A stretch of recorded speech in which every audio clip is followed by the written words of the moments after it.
Nou, ons het begin met 'n reeks van hoe is dit met jou hart? Ek het so gelag nodig, Bertus het ons gesê, jy weet, as jy sê dit op 'n ander stemtoon ook, hoe is jou hart, jy weet, as jy vir iemand wil regtig weet, wat gaan eintlik nou met hom aan? En as jy nou daar diep in die wêreld is ook, dan as jy eers wil vra, hoe is jou hart, jy weet, dan jy weet, hier kom moeilikheid. Maar dis nie waaroor het gaan vanoggend nie. Nou, ek het gepraat oor, verlede Sondag het ek begin praat oor, hoe is jou hart, wat die hart van vol is, loop die mond van oor, wat die hart van vol is baie keer hoe ons reageer na buitekant toe.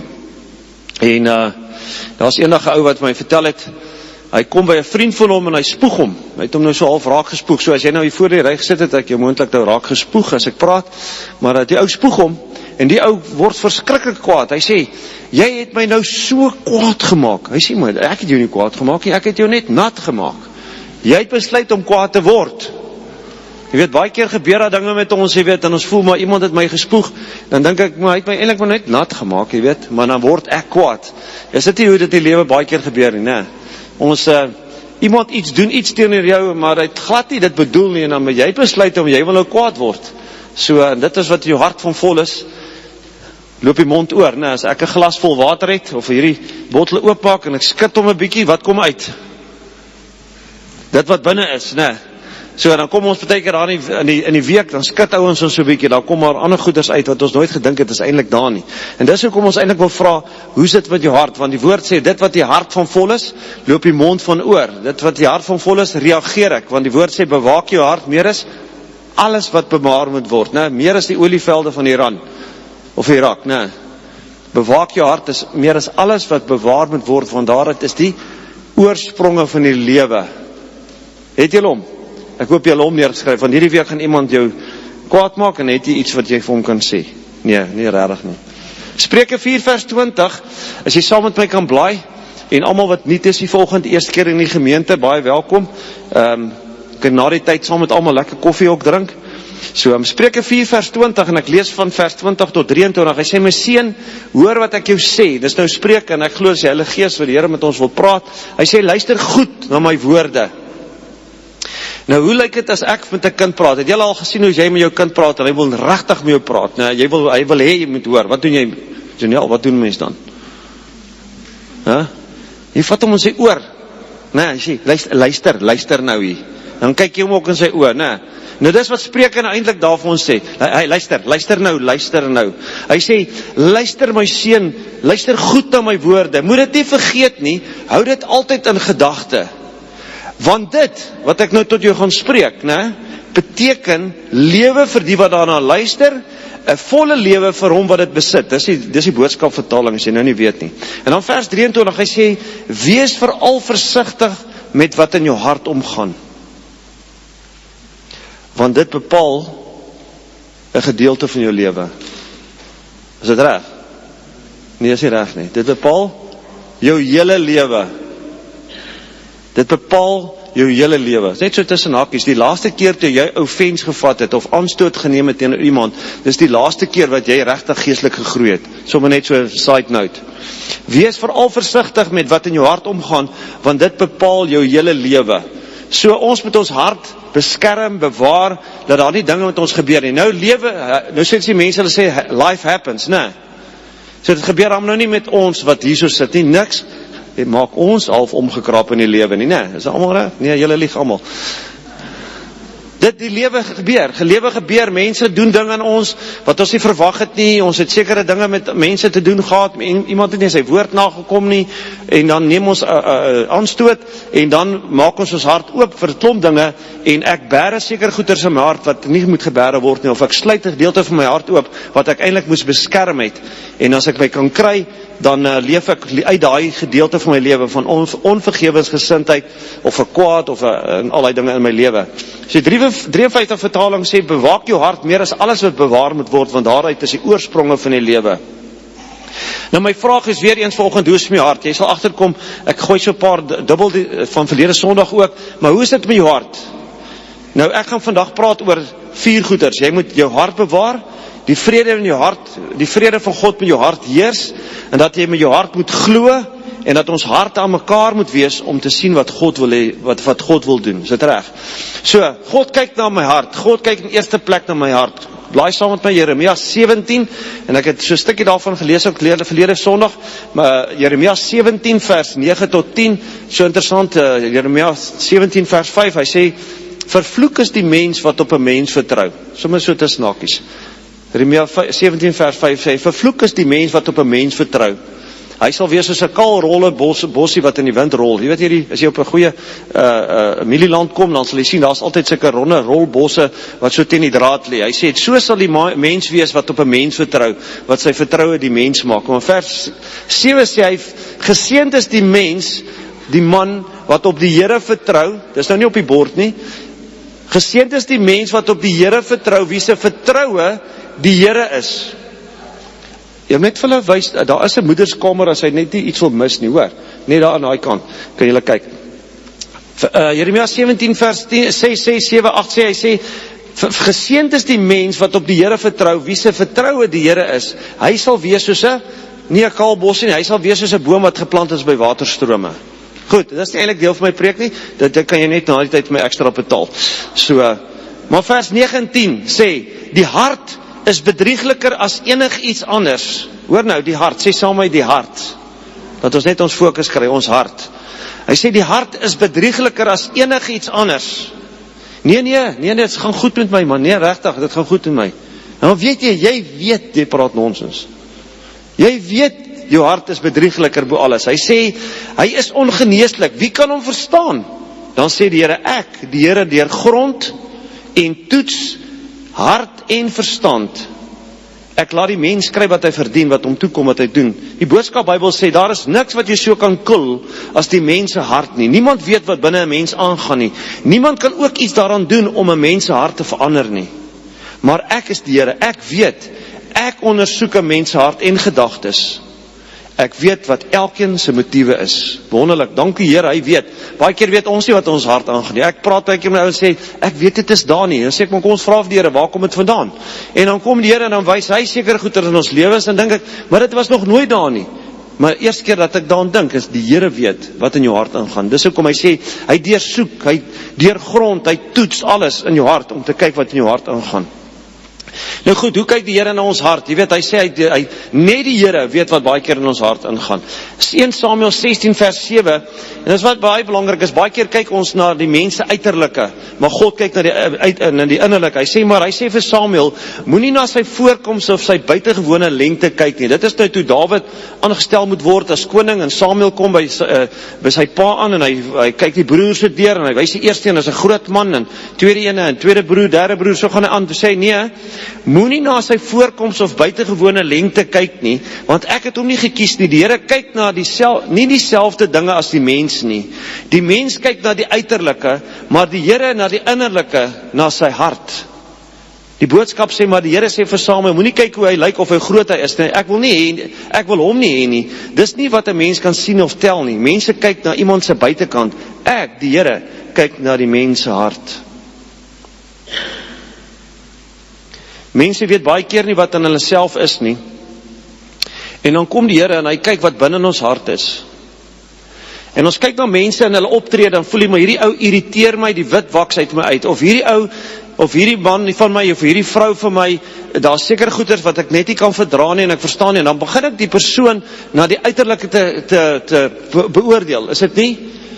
Mense frustreer jou, irriteer jou, jy kan al die goeders opnoem, en dan kom jy nie agter nie, want jy kyk na die uiterlike, maar God sê ek kyk na die innerlike. En baie keer kom die leuns van die vyand, en hy kom sit diep in iemand se hart, en hy self weet nie as daar 'n leuen in sy lewe, want daai leuen het al 'n waarheid in sy lewe geword. Ek is nie goed genoeg nie, ek moes eintlik nooit hier gewees het nie, eintlik is ek nie die beste nie, daar mis ek dit alweer in my lewe, ek is maar altyd 'n ongelukkie. Het julle al gehoor? En baie keer sien mense jou as maar net so 'n persoon. En die interessantheid, wanneer jy in 'n gesprek inkom, en jy het 'n ervaring van, ek moes eintlik nooit daar gewees het nie, voel jy altyd uit buite die groepie. Daar waar die pelle by mekaar kom, daar waar mense kuier, dan voel jy altyd eenkant, want hoekom? Ek sit met 'n leuen in my lewe, wat sê, eintlik moes ek nooit hier gewees het nie. Ek was eintlik maar net so ongelukkig. Oordruk 3 in beseringstyd, jy het mos daai ding altyd gehoor. Dan kom mense en sê, ja, ek is maar net, jy weet, ek het my ouers is net al lank al oud, jy weet, maar toe is ek gebore. Ek moes eintlik nie hier gewees het nie. En die Here sê, dis die manier hoe ons baie keer kyk, en ons moet kyk na mense se harte, en kyk wat God raak sien, en nie wat ons van buite af sien nie. Want mense sal jou teleurstel, mense voel, maar ek wens jy kan 'n beter mens gewees het. Ons is baie maklik om mense te kritiseer wat ons nie uiterlike sien, maar is belangrik dat ons sal kyk en sal weet, daar's moontlike leuen in iemand se lewe. 'n Vrou het eendag gebed nodig gehad, en sy het 'n verskriklike migraine gehad, en sy sit, en sy kom na vorentoe, ons is op 'n kamp gewees, en sy kom sit daar so, en sy sê, sy sit met hierdie verskriklike migraine al vir jare. Sy weet nie om ontslae te raak met dit nie. En terwyl sy sit en die mense bid vir haar, vra hulle, hoe voel jy nou? Klaar vir haar bid, sy sê, ek sit presies nog met dieselfde. En hulle sê, en een ou kom, en hy wysheid van die Here afkry, en hy sê vir my, is daar iemand in jou lewe wat jy nog nooit vergewe het nie? En sy raak so stil, sy sê, is my broer, ja, is my broer, ek is nog nooit weer lus gewees om hom te vergewe nie. Sê, maar wat het gebeur? Sy sê, weet jy wat, toe my pa, my ouers oorlede is, toe het hy al die hele erfporsie net vir hom gevat. Ek sit met niks. Sy sê, hulle sê vir haar, wil jy hom nie maar vergewe nie? Jy weet, dit is nou maklik om te sê, ja, vergewe, jy weet, want dan spring hy erfporsie net niks terug na jou kant toe nie, nee. Jy moet maar vergewe en daar's net mooi niks. En sy sê, ek is vandag bereid om my broer te vergewe. Sy sê, Here, ek vergewe my broer. Hulle bid vir haar, sê, waar is jy vir hoofpyn? Sy sê, het is totaal weg. Ek het met daai wrok en met daai seer en daai leuns in my lewe gesit, van ek kan nie vergewe nie. En die Here kom en maak dit skoon. Jy weet, baie keer kyk ons mense so, dan dink ons, ja, jy het 'n probleem, jy moet jou probleem uitsorteer, maar daai mens weet nie eens, man, die Here deursoek en deurgrond ons harte, en kyk of daar nie iets spesifiek is nie. Ons het vandag leef ons in so vinnige tyd, ons het nie eens tyd om met iemand te gaan sit en sê, kom ons bid saam met my nie. Kom ons werk hierdie goeders deur, en laat die Here die heelheid bring, dat hy ons harte kom deursoek, en deurgrond, en kyk, of daar nie miskien 'n plek is van smart in ons lewe nie. Amen? En jy vanoggend hier so sit, en jy sit met iets in jou hart, vra vir die Here, Here, waar kom dit vandaan? Waar het dit die eerste keer gebeur? Hoekom word ek so kwaad? Hoekom voel ek kan nie mense vertrou nie? Ek voel nie, ek sit met iets ding, en ek het geen vrymoedigheid teenoor 'n persone nie. Goed, die toets vir die toestand van die hart kom deur te kyk na die vrug wat binne die mens uitkom. Die toets van 'n mens se hart. Nommer 1 is, hoe lyk die vrug? En dan weet jy, hoe lyk die hart? Ek meen, jy kan ons nou nie 'n pampoenplant, puntplant en dink daar kom 'n mielie op nie. Jy sal sien as die vrug opkom, dan gaan jy sien, maar hoor, hierdie put wat ek geplant het, daai wat in die diep binne in die hart is, jy weet, is die vrug wat uitkom, is spesifiek dit wat jy geplant het, dit wat binne die grond is. Jy kan, hoe hard bid, 'n boer kan so hard bid, as hy 'n klomp mielies geplant het, en hoop, daar kom koring op, dit gaan nie werk nie. Dit wat jy geplant het, dit wat in mense se hart is, dit gaan opkom. Die vrug kom op van die saad wat geplant is. Nou, die saad van die waarheid word geplant, of die saad van leuns. En dan beteken 'n sekere saad in jou lewe het 'n begeerte nodig om te groei. Jy weet, as jy 'n saad geplant het, dan kort daai saad 'n sekere voeding, en dan groei dit net. En daar was enige ou wat 2 honde gehad het. Ek weet nie of julle die storie gehoor het, miskien het julle het al gehoor. Maar was 'n man wat 2 honde gehad, 'n wit hond en 'n swart hond, of ek sal sê 'n leenhond en 'n waarheidhond. En so het hy homself gevegte ingeskryf, dat ouens kan wetenskap op die honde plaas, maar hy het altyd geweet wat 'n hond wen. En dan maak hy 'n klomp geld. En na die tyd wat hy agterkom het, toe hy nou lang jare al so geveg het, toe sê hulle vir hom, sê vir ons, hoe weet jy wat 'n hond sal wen? Want jy kry soveel geld, en ons weet nie wat 'n hond gaan wen nie. Toe sê hy, dis baie maklik. Die hond wat wen is die een wat 'n kos gee. Die hond wat wen is die hond wat 'n kos gee. Nou jy kan jou leuen in die lewe, die leenhond in jou lewe kan jy kos gee, of jy kan die waarheidhond in jou lewe kos gee. En die een wat jy kos gee sal wen, of die leuen of die waarheid. Maar ek het vandag baie goeie nuus.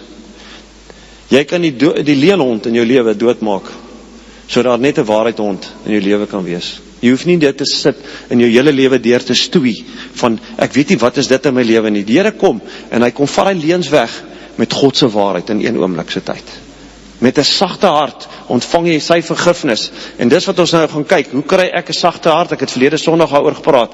Laat ek op die einde van die dag 'n sagte hart sal kry. En dit begin by vergifnis. Vir jouself, teenoor God, ander mense. En in die tweede plek is, laat toe, dat God se waarheid in jou lewe inkom, sodat daai waarheid, die leuen, weg sal stoot in jou lewe. Jy weet, mense leef hulle leuen so in hulle lewe, hulle dink dit is die waarheid. Nee wat, ons is die buise. Jong, ons is maar hiermeerig, hoor. Ons verloor gou ons hiermeer, want jy sien, ons kom eintlik oorspronklik van Duitsland, en daar maak ons oorlog. Jy weet? En dan gebeur hierdie goeders, dan word daai leuen, asof dit die waarheid is in my lewe. Nee wat, dis maar wie ek is, jy weet. En dis 'n leuen. Laat toe dat God se waarheid in jou lewe inkom. Goed, die eerste plek is die vrug van jou lewe. Markus 7 vers 20 sê, wat egter diep uit die mens se hart kom, maak die verskil en kan maak dat God niks daarvan hou nie. Vers 21, want dit is van binne af, uit wat 'n mens begeer, wat 'n mens vuil maak. Hy sê dat vuil gedagtes groei, soos om aan ander se goed te vat of seksueel sleg te gedra. Laat ek 'n lysie maak. Ek praat van dinge soos moord, om ontrou te wees, die huwelik, om meer begeer as wat ek het, om mense kwaad te wil aandoen en allerhande skelmstreke te beplan, om nie om te gee wat jy doen nie, of het nou reg of verkeerd is, om jaloers te wees op ander mense, om lelik met ander mense te praat, om veel van jouself te dink, om nie plek te kan maak, te ken nie, in jou plek te ken nie, om nie net sommer ligsinnig te wees. Al hierdie dinge kom uit die binnekant van die mens. Dit is dinge daarvan wat God nie hou nie, en dit maak mense voor God onrein en onaanvaarbaar. As jy wil weet of jy 'n leuen in jou lewe het, as jy wil weet hoe lyk jou hart, is jou hart verhard, dan gaan kyk jy na die vrug, en dan skryf hy sommer daar in Markus, dis van die dinge wat opkom. Wanneer ons gaan kyk na die vrug, dan dink ek, joh, nee, dit is nou 'n bietjie erg, jong, hierdie goed kan Markus, jy kan nou 'n bietjie sagter gestel het. Maar dit is wat ons elke dag beleef in mense se lewens. En as jy vir iemand vra, jong, is daar iets in jou hart? Sê, nee, ek weet nie regtig nie. Want die hart, jy weet nie wat in die hart altyd self aangaan nie. En dan die tweede ding, die woorde van my mond bepaal wat ook in my hart is. Lukas 6:45, die boodskap Bybel sê, luister maar na wat mense sê, dan weet julle wat 'n soort mense hulle is. Mense se woorde wys wat in hulle harte aangaan. Spreuke 27:19 sê, soos in die water aangesig toon aansig, soos die hart van die mens toon die mens. Boodskap Bybel sê, soos 'n mens se gesig in 'n spieël sien, so verstaan hy homself en wat hy dink. Hoe lyk 'n gesonde hart? Kom ons gaan kyk hoe lyk 'n gesonde hart. 'n Gesonde hart, en ek het verlede Sondag dit genoem, 'n gesonde geestelike hart is vol liefde vir God en alle mense, of moet ek sê net party mense. Die woord sê alle mense. Iemand met 'n gesonde hart vertrou God vir sy leiding en sy verrigting. Hy doen nie sy eie ding nie. Hy gaan sit by die Here en sê, Here, is dit wat ek moet doen? Wat is u plan vir my lewe? Nommer 2, 'n gesonde hart beoefen dankbaarheid, hoop en vergifnis en liefde. Daar's altyd 'n dankbaarheid uit iemand met 'n sagte hart. 'n Man met 'n harde hart kan nooit met dankbaarheid inkom. Hy's altyd ontevrede met alles. Ken julle sulke mense? Gelukkig nou nie in ons dorp nie, daar in Brakpan. Nee. Okay. Sagte hart toon vrygewigheid, moraliteit, wysheid, energie, geduld, opregtheid, vasberadenheid, liefdevolle goedhartigheid. 'n Gesonde geestelike hart gehoorsaam God se woord. Dit is 'n stukkie van 'n kenmerk van 'n harde hart. As ons dit nie mooi kan weet nie, is sonde en rebellie. Ek weet beter. Bitterheid en omstandighede veroorsaak ook hardheid van hart. Leuns wat die duiwel in ons plant, soos gif van 'n pyl van 'n jagter. Jy weet, hierdie ding van hierdie leuns in ons lewe. Ek is op 'n jong ouderdom en dit is soos 'n boesman wat met sy pyl en boog trek, maar voor hom trek, dan sit hy aan daai punt van daai boog of vir punt van daai pyl sit hy 'n bietjie gif aan. 'n Verskriklike gif wat daai dier sal doodmaak. Dan kom hy, dan skiet hy daai dier. Ek wil amper sê, dan trek hy nou eers sy skoene uit, alhoewel hulle kalfvoet is. Hy maak nou eers vir 'n vuurtjie, hy drink ietsie, dan sluit hy, okay, nou gaan hy die voetspore sny, want hy weet, daai bok gaan ek daar voor kry. Dan gaan hy dood wees. Weet jy wat, die duiwel doen presies dieselfde met ons. Hy skiet ons op ons kleinerige ouderdom, skiet hy met ons met 'n pyl van leuns. Dan los hy ons, want hy weet, as ons so 46, 36, 56, 66 jaar oud is, gaan hy ons kry. Dan gaan hy ons kry. Dan kan ek dit nie meer hou nie. Kan ek nie verstaan, wat gaan my lewe aan nie. Dan kom hy met daai leuns, en daai leuns het so vrugbaar geword, dat dit bring die dood in my lewe baie keer voor. Dood in my huwelik, dood in my verhoudings, dood in 'n klomp goeters. Hy sit en wag, want hy weet, hy gif gaan loop. En dis waar ek en jy moet dit neutraliseer, om te sê, Here, waar is die eerste keer, wat daai leuen, daai pyl in my lewe geskiet is? Die pyl van leuns, Here, wys my, sodat ek dit kan vervang met u waarheid. Amen?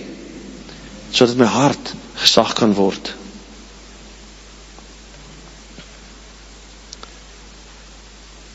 Nou begin ek eintlik met my boodskap, so 'n bietjie hersiening genoem van laas Sondag, en ek is amper klaar. 'n Nuwe hart. Belangrik dat ons nie net 'n sagte hart wil kry nie. Daar's mense wat smag na 'n sagte hart, maar hulle het nog nie eens 'n nuwe hart nie. Jy weet, jy het al alles probeer, jy het in die kerk groot geword, hulle het vir jou sê, jy moet net vergewe, man, vergewe net, dan is alles reg. Maar jy het nog nooit eers 'n nuwe hart gekry nie. Want daar hy sê daar so in Esegiel 36:26, ek sal julle 'n nuwe hart en 'n nuwe gees gee, ek sal die kliphart uit julle liggaam uithaal en julle hart van vleis gee. Wat belangrik is dat ons 'n nuwe hart wil kry. As my hart verhard is, beteken ook hoe ek my hart, hoe ontvang ek die woord van God, hoe ontvang ek sy waarheid. As my hart sag is, hy sê Lukas 8:15 sê, die deel wat 'n goeie grond val, dis nou die saaier, val hy van die grond. Daai grond is 'n verduideliking van ons hart. Die grond, hy sê die goeie grond, dui op die wat die woord, die waarheid, met goeie en opregte hart hoor, en dit bewaar, en dit deur volharding vrug dra. Hebreërs 4:12 sê, hy sê die woord, God se waarheid, is lewend en kragtig en skerper as enige tweesnydende swaard en dring deur tot self die skeiding van siel en gees en van gewrigte en murg. Dit beoordeel die bedoelings en gedagtes van die hart. Maar my vraag is vanoggend, hoe kry ek 'n nuwe hart? Sit 'n bietjie jou hand so op jou hart. Is hy nuut? Is hy hard? Is hy sag? Het jy hart? Het jy 'n nuwe hart? Né? Dis interessant, die Here het ons nooit gemaak in sekondes nie. Hy het ons gegee hartklop, en elke ou se hartklop is anderster. God het 'n hartklop vir jou. Hoe kry ek 'n nuwe hart? Romeine 10:9, as jy met jou mond jou sonde bely, is dit reg? As jy met jou mond jou sonde bely, is dit so? Sê die woord so? Nee, hy sê as jy met jou mond die Here Jesus bely. As jy met jou mond die Here Jesus bely, en met jou hart glo dat God hom uit die dode opgewek het, sal jy gered word. Want met die hart glo ons tot geregtigheid en met die mond bely ons tot redding. Nou die boodskap sê, as jy met jou mond bely dat Jesus die Here is, en met jou hart glo dat God hom uit die dode opgewek het, sal jy gered word. Met die hart glo ons en glo ons en ons word vrygespreek, en met die mond bely ons en ons word gered. Dit is die kruks van die saak van 'n nuwe hart. As ek met my mond die Here Jesus bely. Jy kan nie jou sonde bely en dink jy kom by Jesus uit vir 'n nuwe hart nie. Jy bely deur Jesus wat hy vir jou in die kruis gedoen het. Jy het gesterf in jou plek. En ek sê, Here, ek bely vir dit wat U aan die kruis vir my gedoen het, was ook vir my, vir die hele wêreld, maar ook vir my. En daai oomblik wat ek dit glo en ek bely dit met my mond, kry ek 'n nuwe, skoon, splinter nuwe hart, waarmee ek 'n verhouding met God die Vader nou kan hê. En wanneer ek dan sonde doen, kom in 1 Johannes 1:9, as julle sê julle het geen sonde nie, dan lieg julle, maar as julle sondes bely, God is getrou en regverdig om julle sondes te vergewe, dan skryf hy dit vir die kinders van die Here. Maar jy kan nie jou sonde vergewe nie, as ek my sonde moet vergewe om Jesus deel te maak van my lewe, is die lys te lank. Daarom kan ek net sê, Here, dankie dat daai hele lys aan die kruis saam met U gesterf het, maar dat ek kan glo dat Jesus uit die dood opgewek het. En dan word ek weergebore. Sê saam met my, weergebore. Dan ervaar ek wedergeboorte. En dan ervaar ek vir die eerste keer in my lewe 'n verhouding met God die Vader. En dit is die manier om 'n nuwe hart te kry. Maak dit sin? Is julle opgewonde om die boodskap uit te dra vir iemand aan buitekant? Ek is sommer reg. Ons gaan preek aan buitekant met ons lewens en ons harte wat reg is. Die laaste een is die vrede wat die hart bewaar. Daar is altyd een vriend wat baie keer in jou kom en sê gou vir my, hoe's jou hart? Sê gou vir my, hoe's jou hart? En dis daai vriend wat jy moet koester, wat vir jou moet koester en sê, hierdie ou is so, asof hy die Here is, hy wil altyd net weet, hoe gaan dit met jou hart? Hy vra daai vraag van, weet as hy vir jou vra, sê vir my, hoe gaan dit met jou hart? Dis soos of 'n geestelike dokter by jou kom, sê net gou vir my, dat ons net gou jou hart toets met daai testoskoop. Kom ons gaan gou 'n paar goedjies deur, né? Hy weet die kwaliteit van my lewe hang af van die gesondheid van my hart. Dis 'n goeie vriend. Hy herinner my behoeftes aan die groot geneeser. Hy weet, ek het God nodig.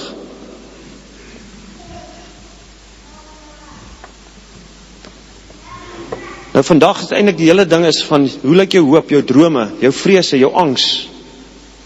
Wat kom uit jou hart uit? Wat vloei uit jou hart uit?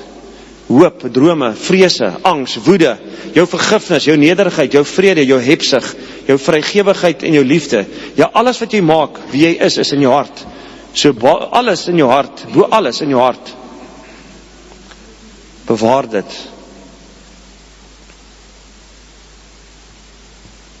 Dankie vir die Heilige Gees wat ons baie keer kom wys, wat is die leuns in die hartheid van ons hart. Laaste gedeelte, hy sê in Filippense 4 vers 7, en Godse vrede, wat meer is as wat 'n mens dink, sal oor julle harte en gedagtes die wag hou, omdat julle aan Christus Jesus verbonde is. Kolossense 3:15, en laat die vrede van God, waartoe julle ook in een liggaam geroep is, en in julle harte heers. Vers 15, hy sê, dit moet julle ook vir baie belangrik wees, om vir die vrede van Christus vir julle gegee het, tot elke prys te bewaar. As julle met mekaar begin vassit, maak juist dan die keuse vir vrede vir Christus. Om die vrede te bewaar is belangrik, want God verwag van julle, om julle soos een liggaam saam te werk. Hy wil geen dwarstrekker hê nie. En moenie vergeet, om vir altyd vir God dankie te sê, vir al hierdie dinge nie. So, in my hart as 'n gelowige, moet 100% reg wees. En ek voel net so, die laaste, ek spring so 'n paar goedjies oor, en as ons harte reg is, moet ons harte ook teenoor mekaar reg wees. 2 Konings 10 vers 15, my laaste vers, koning Jehu, wat Jehu, hy kom en hy maak oorlog, hy wil die hele Israel skoonmaak van al hulle afgode, as ouens wat Jode is, wat die Baal begin aanbid het, en 'n hele storie, en hy besluit, hier roei ek nou alles uit, né? 2 Konings 10 vers 15, en vandaar het hy gegaan, en Jonadab, die seun van Ragab, gevind, wat hom tegemoet kom. Nou hier ry hy op sy perd, en sy kar, daar gat hulle, en hy sien maar, hier's 'n man, Jonadab, en hy stop daar by hom, en hy sê vir hom, luister hier, en hy groet hom, en sê vir hom, hoor wat sê vir hom, is jou hart reg soos my hart, met wat met jou hart is? Hy sê, is jou hart reg soos my hart met jou hart is? Belangrik, wanneer ons hier so saamtrek in een plek, moet ons werklik weet, ons harte trek saam, want ons almal het genesing gekry, gesondmaking, heling oor ons harte, en wanneer ons dan saamtrek, moet ons seker maak, ons harte is reg, en weet jy wat wil die duiwel doen? Hy wil alles doen, om dit nie te laat gebeur nie. Daar moet altyd ietsie wees, altyd 'n bietjie offense, bietjie aanstoot, en die Here sê, ek wil hê julle moet dit reg maak, kry jou hart reg. En Jonadab antwoord, ja, so ja. Hy sê, Jonadab sê toe, en ja, my hart is reg soos jou hart, soos my hart is. So ja, gee jou hand, sê die Jehu. Toe gee hy sy hand, en hy het hom op die wa laat klim. En hy sê vir hom, kom ek gaan wys jou, na die grootheid van God, hoe groot God is. Kom ons gaan kyk, hoe lyk die wonderwerke. Amen. In jou huwelik, in jou gesinslewe, kry jou hart reg, maak seker, jou hart is met jou, my hart soos my hart met jou hart is. In die gemeente, in hierdie gemeenskap, maak seker, ons harte is op die regte plek. Ons harte het sag geword, en al die hardheid is weg. Amen, kom ons maak ons oor toe. En hoekom ons oor toe maak, is net om te fokus op die vraag wat ek vra vanoggend. As jy nie vanoggend seker is, dat jy 'n nuwe hart ooit gekry nie, jy uitkom uit 'n wonderlike kerk uit, en jy het al die dinge gehoor miskien, maar jy weet nooit dat jy by 'n plek uitgekom het. Jy kan nie onthou dat jy ooit kon sê dat Jesus Christus moet die Heer van jou lewe word nie. Jy het nog nooit by 'n plek gekom en gesê, Jesus, ek bely met my mond en ek glo met my hart dat U vir my gesterf het en opgestaan uit die dood. As jy nie ooit by so 'n plek gekom, wil jy nie vanoggend net jou hand opsteek en sê, ek begeer dit. Ek begeer dit. Ek wil vanoggend seker maak. Is daar iemand wat sê, ek begeer dit om 'n nuwe hart te kry? Jy kan net jou hand opsteek sonder om iemand te kyk, en jou nie in verleentheid stel nie. Is daar iemand? Wonderlik. Dankie Vader. Ek wil vanoggend weer eens vir jou vra, ek het verlede Sondag ook vra, as jy vanoggend met 'n harde hart sit, en jy weet nie waar dit vandaan kom nie, kan jy vir eerste stap vanoggend neem en sê, Here, ek vra dat U die lig van die waarheid op daai gedeeltes van my hart wil kom skyn. Wil U nie net dit kom wys nie, al moet ek saam met iemand gaan sit. Here, maar vanoggend wil ek net eers daai besluit maak. Here, ek weet, daar's goeters wat in my hart is, wat veroorsaak dat my hart verhard het. En jy hoef nie bekommerd te wees nie, as jy nie weet hoekom dit so is nie, weet jy, God weet ten minste. Amen. Maar as jy ervaar, Here, as ek my lewe so kyk, besef ek, maar ek het my hart verhard. As ek na die vrug van my lewe kyk, en ek kyk na die vrug van my woorde, besef ek, my hart is hard, het hard geword deur die jare. Wil jy nie ook jou hand vanoggend opsteek? Sê, Here, ek begeer 'n sagte hart by U. Dankie Vader. Dankie Here. As jy vanoggend 'n sagte hart, wil jy nie saam met my staan nie. Staan net op, ek gaan jou nie vorentoe roep nie. Net sê, Here, ek is vanoggend hier vir 'n nuwe skoon hart. Ek is hier vanoggend vir 'n sagte hart. Here, ek wil my hart kom sag maak teenoor mense wat my ingedoen het. Ek het gevoel ek het aanstoot geneem teenoor ouens, leiers, kerke, enige ding. Here, ek vra dat U vanoggend my sal 'n nuwe sagte hart kom gee. Dankie Vader. Is daar nog iemand? Jy voel nou so half verleentheid om te dink jy moet staan, maar staan maar op. Dis tussen jou en die Here. Sê volgende weer, ek neem vanoggend net hierdie stap van geloof. Vir 'n nuwe hart, vir 'n nuwe sagte hart, vir 'n skoon hart. Dankie Vader. Hemelse Vader, ons wil vanoggend bid. Ek wil hê ons moet so almal opstaan. Dan bid ons saam met al hierdie boeties en sissies van ons. As jy iemand sien jou langs jou staan wat opgestaan het, sit jy jou hand op daai persoon. Vader, dankie dat U kom vanoggend. Dankie dat U ons grootste chirurg is. Wat nie net ons harte kom uitsorteer nie, maar U gee vir ons 'n nuwe hart. Here, en ek dankie dat ons ook, wanneer ons harte reg is, kan ons ook die woord met sagmoedigheid ontvang. En dis wanneer ons dankie eers begin groei. En ek bid vanmôre, Here, dat U sal kom en dat elkeen wat op Zoom op kyk, Vader, dankie dat U kom en elkeen se hart kom vervang met 'n sagte hart, die hart van klip uithaal en 'n hart van vlees gee. Here, dankie dat ons as 'n gemeente ook vanoggend hier so staan en sê, Here, as kiesers ons aanstoot teenoor mekaar geneem het. As kiesers ons aanstoot geneem het teenoor mense wat ons eintlik saam moet werk. En ons het net gevoel, ek wil nie eens, as ek die ou nie hoef eers te sien of met hom te praat, en is dit beter. Maar dankie dat U daai herstel bring. Dat U daai genesing bring vanoggend. In Jesus naam. Dankie Here, U kom was ons met die bloed van Jesus. U maak ons skoon, U maak ons rein. Dankie dat ons mekaar met nuwe harte en gesonde heel harte in die oë kan kyk. En ons eer U daarvoor in Jesus naam. Amen. Amen.